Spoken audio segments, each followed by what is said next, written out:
Hello, Dental A team. I am back here today with Kristy. I am so excited to be here, Kristy. And for those of you who maybe this is your first um, podcast with us, my name is Tiffany, and I am a dental consultant here with the Dental A team. And as Kara said, we're taking over the podcast. So I've got Kristy, one of our other amazing and just beautifully minded and just sweetest ever consultants. Kristy, you are just one of the most amazing human beings I've ever met. And I'm just so excited to have you here on the podcast with us as well as on our team. So happy Friday. It's Friday here for us. And we've got a couple podcasts we're going through today, Kristy. I'm really excited for this one. But before we get started, how are you today? I'm doing wonderful. The weather's great, and I'm here with you. It's equally mutual feelings to be here with you and podcast for our people. So, love it. Amazing. Thank you. I'm glad you're having good weather. It's hot here. So be prepared for that. I know you're coming to Arizona soon. So it's very hot here right now, and it should cool down a little bit next week while you're here, though. So you should be fine. Maybe bring some of that nice weather with you.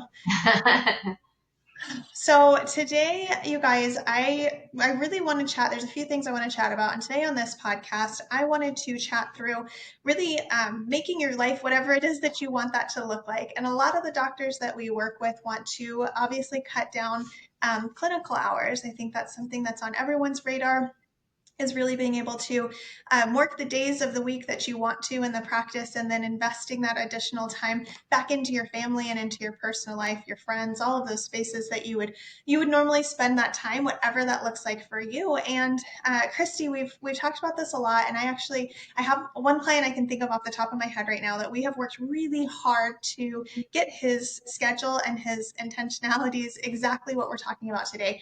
And what he does, so that everybody can hear, is he works about 3.5 days per week, and definitely clears over 7 figures. And so, what I wanted to talk about today is really how do we get to that 3 day per week clinical time and that 7 figure mark that we're dentists here. Like you guys should be making that. If that's what you want to make, you should be making that. And how do we make that happen as a reality? And when I first started working with this practice years and years ago, he was like, gosh, I think, Tiff, long term, like within 5 years, this is what I want to be making, but I think I'm going to have to add a fourth day a week. I'm going to have to work Monday through Thursday. And I was like, well, maybe, but I mean, do you want to work Monday through Thursday? And at the time he said, maybe by the time I get there, I do. Right now, I don't.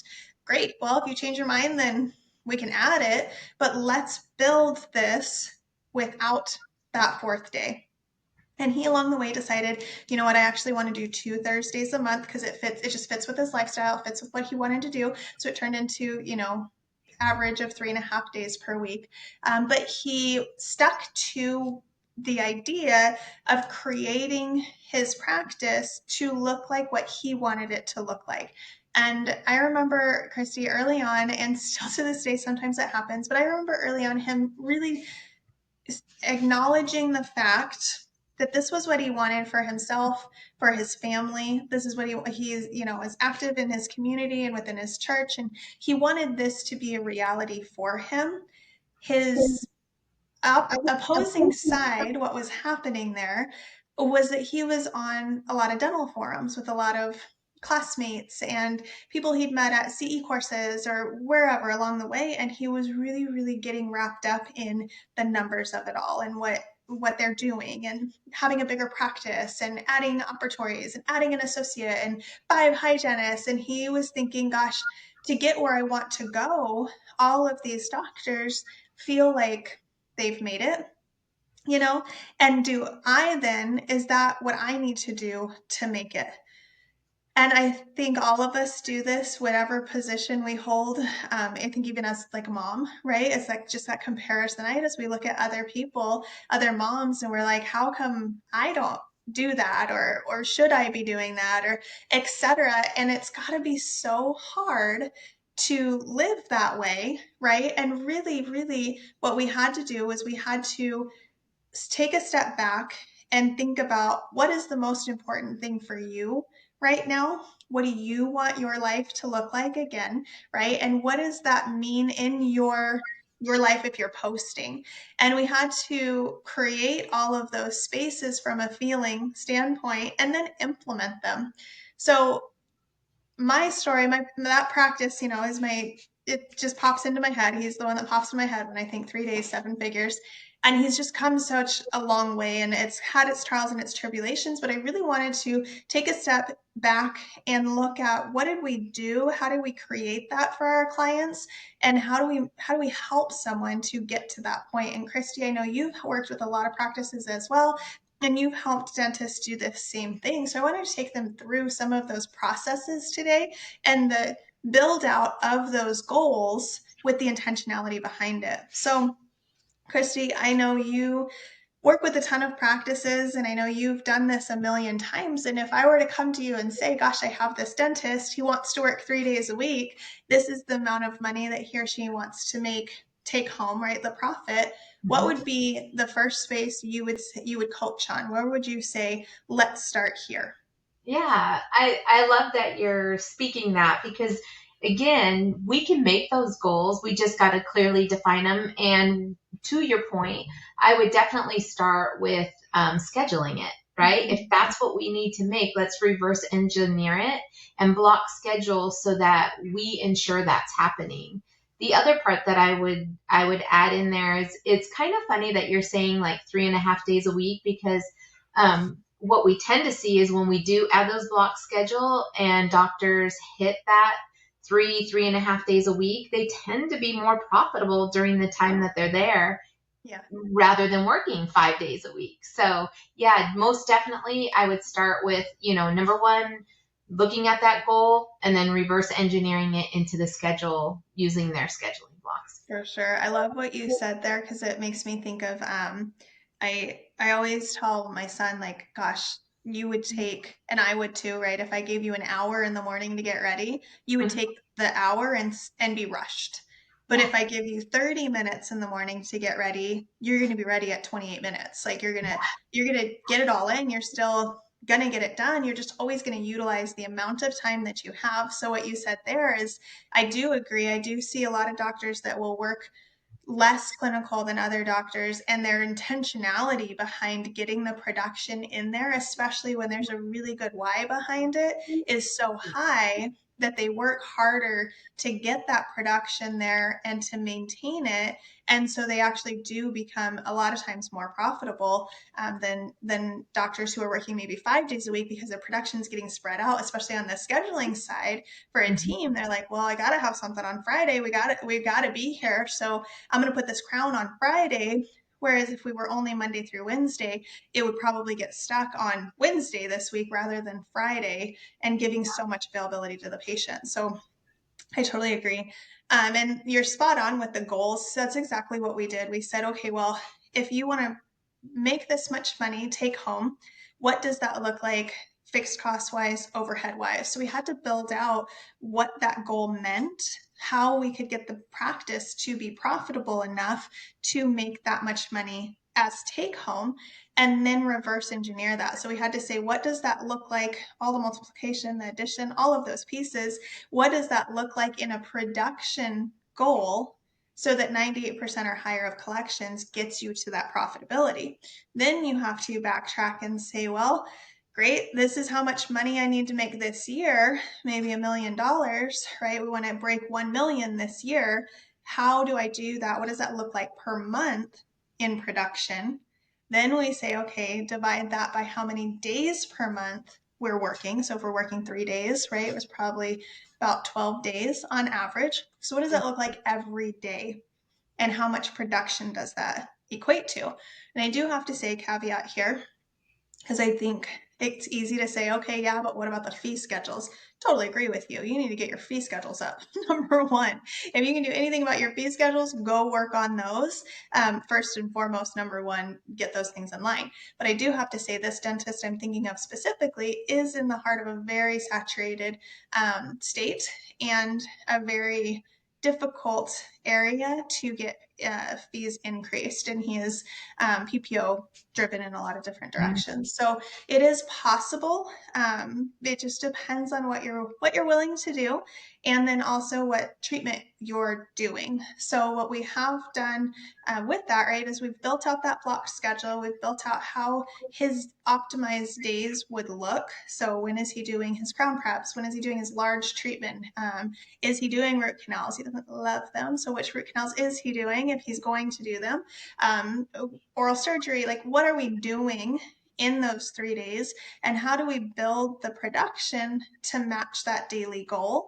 And then it was are there things that you want to be doing that maybe you're not doing a lot of yet? And this specific dentist, I've got another doctor, I've got a couple doctors that are like, yeah, Tiff, I want to do implants and I want to do cosmetic cases. I want to build smiles and do smile design. And I'm like, well, great. I can get you, if you can get 1 or 2 smile designs a month, are you kidding me? We're halfway there, right? So then what we had to do is we said, okay, great. Where would we do those in the schedule? If, when they come, where would we put them?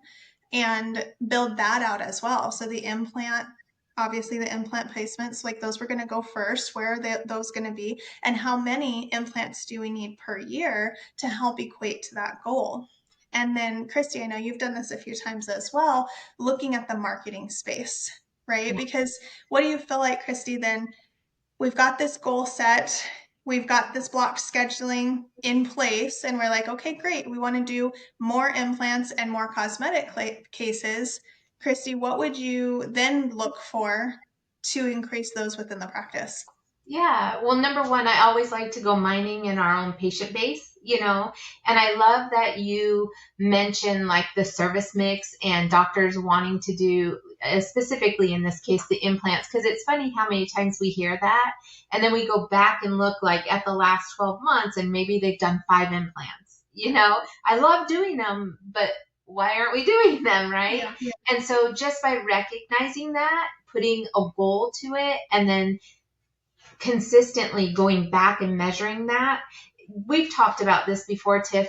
If I'm going to go buy a white car of a specific brand, all of a sudden I start seeing all those. So to your point, I would go back to our patient base. I would definitely make sure the team is aware of that goal, and then enroll the whole team on how do we find more of these patients that could use implants, right? So then amongst our own patients, when they're coming in, do they have missing teeth? Did we do a recent extraction, right? Have we discussed this before and it's time to bring it back up? So ideally, that's where I would go, because they're already in your practice. They love you. You've got a relationship with them, and you'll be amazed at how many patients you'll find just by putting it front of mind and enrolling the whole team behind you to look for it. I agree. And training them on the right questions, the right scenarios. Like, what are we looking for? Are we looking for missing teeth? Are we looking for cracks? Are we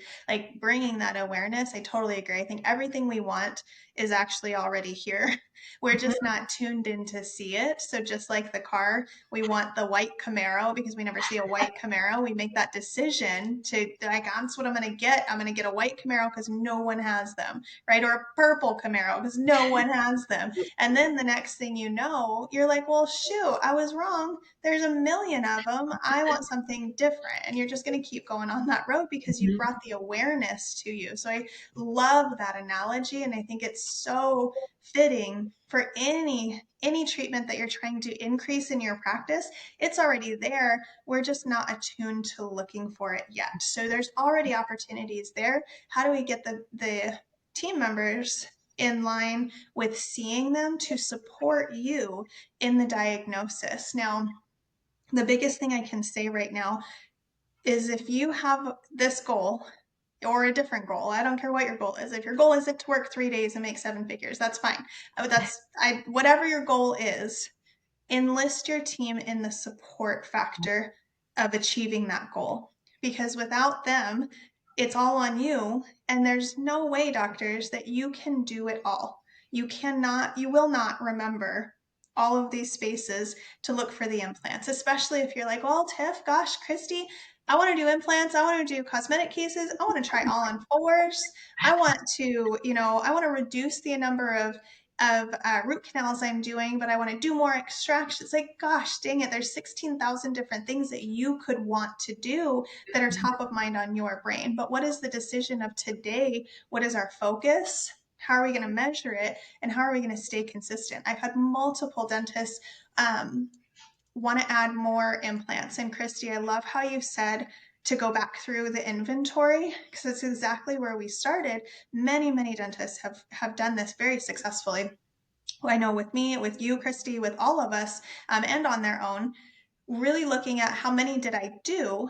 How many have I done? Because sometimes, right, we'll think you get your hair cut and you're like, 10 people tell you, gosh, your hair looks amazing, right? And the one person is like, I don't know if I would have done bangs. Like, that was a bold move, right? And the next thing you know, you're in the mirror going like, gosh, dang it, should I have done bangs? Because one person out of 11 said that, and that's what you remember. And so when it comes to this, I think the same philosophy applies, because you might think, gosh, I've done 1,000,000 and you did 2. Or you're like, I didn't do any. And you're like, oh my gosh, I did 16. How is that possible? Because we weren't looking at it. And if you've done whatever number you've done, how do we increase and layer on top of that? Because if you could find 5 last year, I guarantee there's probably 15 more that we either diagnosed and didn't get acceptance on, or we just didn't see. So Kristy, to your point, really adding that into even your morning discussions of looking at the patients and saying who's eligible for whatever treatment it is that you're focusing on. Do we have patients coming in today that are actually eligible for that treatment? Do we have patients that we've already diagnosed this on? Can we ask, why aren't we scheduled? Like, what's holding us back from getting this treatment done? Why not today? Where can we find those opportunities within the patient base we already have? And then dialing in your messaging to the community, because you've got to start making sure that you're attracting the patients that are going to build your business to meet the goals that you want. We cannot, just like we can't make everybody happy, we cannot serve everyone in the dental community. You are built to serve the community that fits your desired outcome. So if you try to blanket serve everyone, you're going to get a crazy mixed bag, and you're probably going to be really stressed out. But if you commit to serving the people that fit your avatar and who you are, you're going to be able to reach these goals really easily. So dial that in with your marketing company, or your marketing gal at the practice, like whatever that looks like, dial that in. I know I've had a couple of practices, Kristy, that have struggled with new patients, or they've had a flood of new patients. And when we look at it, they've had a flood of new patients, but struggling to meet production goals. And I'm like, well, one, maybe we have too many new patients, or two, what kind of new patients are you getting? Mhm. And I've had all kinds of scenarios, but one that comes up a lot is too many limited exams, and we're focusing on same day treatment or like quick turnaround and not converting to comps, which it's technically a new patient into the practice, so count it how you want to. But when we've got, I don't know, 40 new patients and 25 of them are limited exams, 15 are only new, we're going to struggle. So, Kristy, we've got a lot here, right? Going on all I kinds of different tangents here.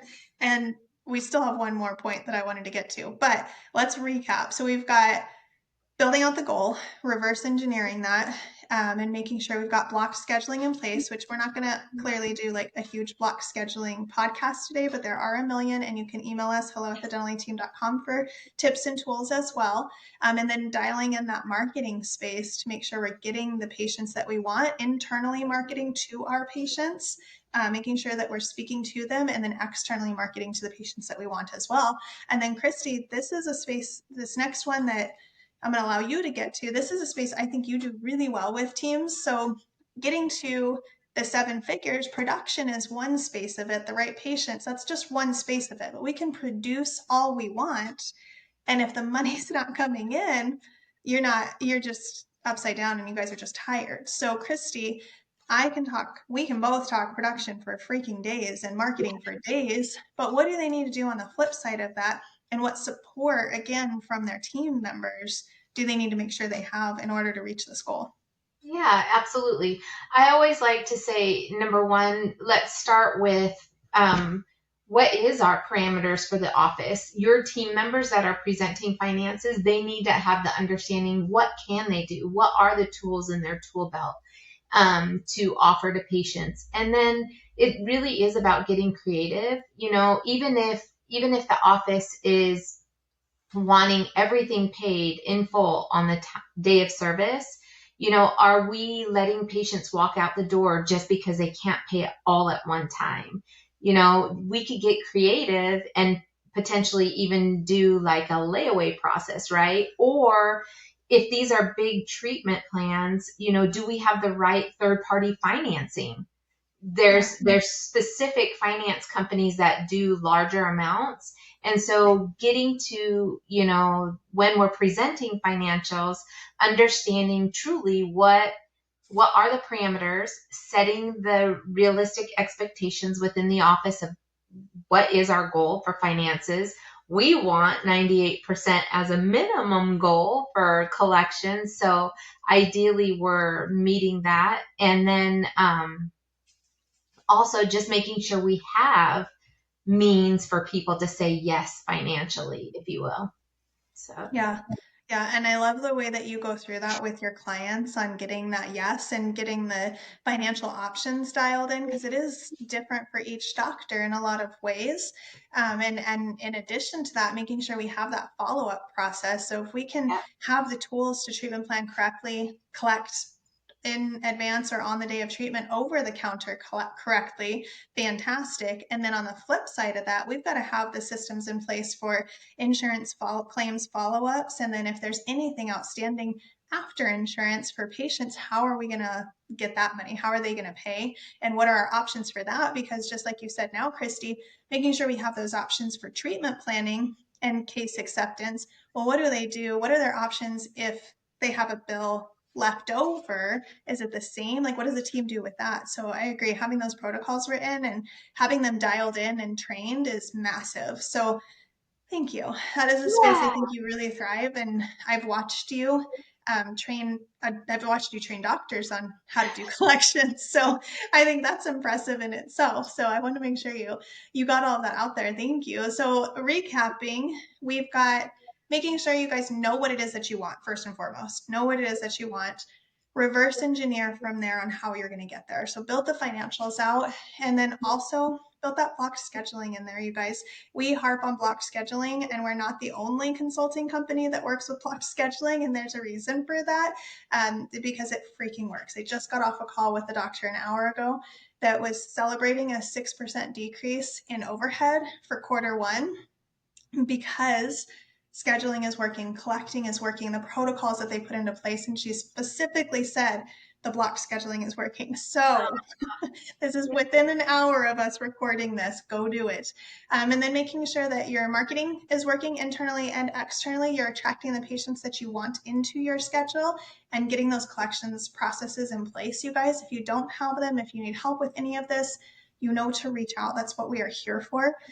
We love giving information out. That's why we have all of these podcasts. I don't even know how many we have anymore. There's just a slew of them. So whatever it is you need, just go to dental18.com and search in the podcast toolbar, and it will be there.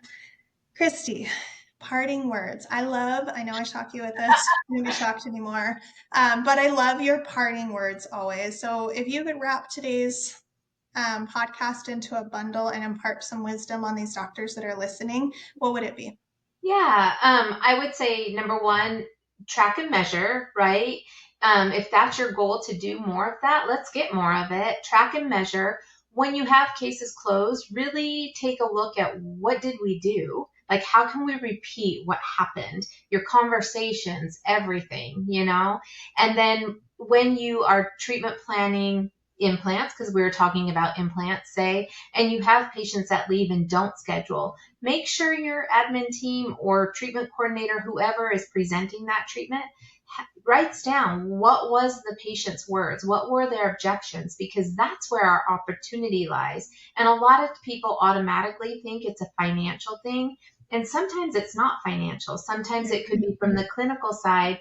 How can we get better at presenting that treatment, expressing the benefits of doing the treatment, consequences of not having an implant, right? And added expense if we don't do it. But with that, like, really dial into those opportunities, celebrate your success, and then where the opportunity lies, we can certainly help bridge that gap for you. So, I love that. Thank you. yeah. All right, guys, you heard it from us here today. Go get to work, go build out those goals, go figure out what that looks like for you and for your lifestyle, what you want. And as always, drop us a 5-star review below so we know that this was helpful and beneficial for you and so that others can find it. Hello at thedentalateam.com is an easy way to find us, or dentalateam.com. There are all kinds of different avenues to chat with us. So if you need anything, when you need anything, and when you're ready to take that next step forward on creating this in your own life, reach out. We're here to help you. And we'll catch you next time.